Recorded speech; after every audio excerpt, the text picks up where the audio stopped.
Craving a quick dinner that's juicy, cheesy, and full of flavor?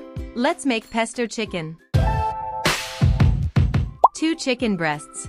3 tablespoons basil pesto. Half a cup shredded mozzarella cheese. 1 tablespoon olive oil. Salt to taste. Black pepper to taste. A handful of cherry tomatoes, optional. Season the chicken with salt and pepper. Heat olive oil in a skillet and sear the chicken on both sides until golden brown. Spread basil pesto evenly over the chicken. Top with mozzarella cheese, cover the pan, and let it cook until the cheese melts and the chicken is fully cooked. Optional, add cherry tomatoes for freshness. And there you have it, juicy, cheesy pesto chicken ready in minutes. Serve it with pasta, rice, or a fresh salad.